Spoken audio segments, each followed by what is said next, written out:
New Zealand this morning, as you're waking up, we've scored a big free trade deal with the European Union. What does it look like? Take a look. The deal means $1.8 billion of export growth by 2035. You compare that to some other free trade deals that we've signed. The UK, for example, was worth $700 million to $1 billion to the economy, and at the time of signing, the one with China was just worth $457 million.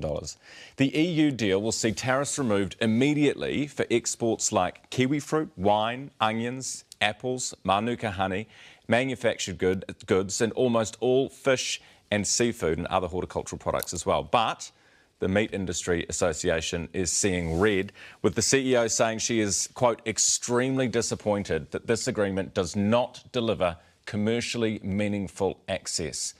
By commercially meaningful, she could be referring to the fact that the EU market remains 98.5% closed to Kiwi dairy products. For more on this, Minister for Trade and Growth, Trade Minister Damien Connor is with us this morning. Good morning, Minister. Good morning. How are you? Good, thank you. Hard going, this negotiation. It was. The EU's a difficult market. As the meat industry said, it's a very protected market. We've done very, very well to open up a huge number of opportunities for exporters from New Zealand. And, the feedback has been very good from most sectors, but obviously we've heard some comments from a couple who are disappointed with the volumes, but they get far better access than they've had. We can work on that. And so we say to them, work with us, continue to build opportunities. And from a zero base on most dairy products, we've opened up opportunities for butter, for cheese, for milk powders, whey protein, very high. Yeah, the problem is they say that all of these things that you're talking about are not commercially meaningful. And these are our big industries. I mean, I know you talk about there being lots of industries affected, but these are the big ones, aren't they? I mean, dairy accounts for 28% of our exports. And look, they are commercially meaningful. Some of them not from day one, but up over 7 years, they'll then move into, we have, for example, in butter, there was a theoretical quota access that has not been used for 5 years, and we'll have 35,000 tonnes after year 7 that will be fully available and commercially meaningful. That's just in butter alone. And then we have, cheese. These are worth hundreds of millions of dollars. And we say calculated at this point after year 7, over $600 million of value to the dairy industry alone. They are contesting that figure. The Dairy Companies Association New Zealand have said that this falls well short of being anywhere near commercially meaningful to the industry. They've called it a missed opportunity, and they've said that you should have kept negotiating. Well, I don't accept their calculations, and the reality here in Europe, as many would understand, it's quite a challenging situation here geopolitically, with the change of governments. We have growing pressure on food security, and for them, that doesn't mean opening the borders. For them, many of them, it means closing the borders. So actually, this is the best opportunity we've had and the best deal that we can get for a very long time. And that was the call. Of course, we didn't get everything that people wanted, but that's a trade negotiation. Yes. So that was going to be my next question. How would you describe this? Because we were told we were aiming for an ambitious, high-quality deal. It sounds like we've got to take what you can get. No, it isn't. It's a high-quality deal that opens up huge opportunities. We remove, tariffs on kiwi fruit, seafood, manufacturing, onions, wines. These are hundreds of millions of dollars of value directly back to New Zealand exporters. And in the services, people can come into the market here, a huge market, and invest in services. They're providing architecture, they're providing environmental services. All these things will be easier to conduct in quite a sophisticated, challenging market, made a lot easier by this trade agreement. Their big concern is that this is a missed opportunity. You only negotiate these big trade deals once in a generation with blocs like the EU, and we've gone and signed a deal when they say, as I've already mentioned, they say it's not commercially meaningful, but more importantly, it doesn't allow for future growth. So they can't look to the EU as a growth region, a growth bloc now, because we're locked into this deal. Is your message to them, don't worry, we'll keep tweaking, we'll keep pushing, or this is it? We won't have an opportunity to do it in the immediate future, but there are reviews and upgrades of many trade agreements over time. And we've got to see the exporters fill the opportunities that we've negotiated now before we start asking for more. And that was a point made by the Europeans to us, that we've had some quota that hasn't been taken up in sheep meat, for example.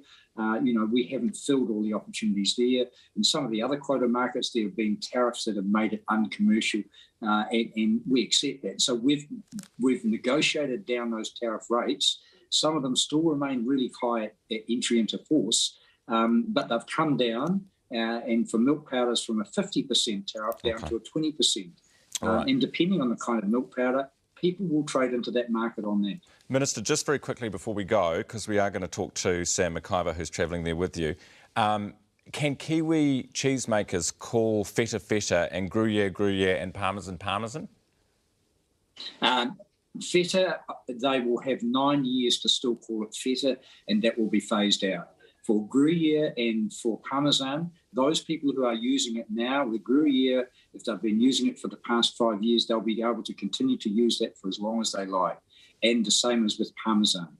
We're protected that all the other Camembert and all the other cheeses, Gouda, people will be able to continue to use those. So, okay. And yes, what about, there's an effect on feta. What about Manuka honey? Can Europeans use Manuka honey?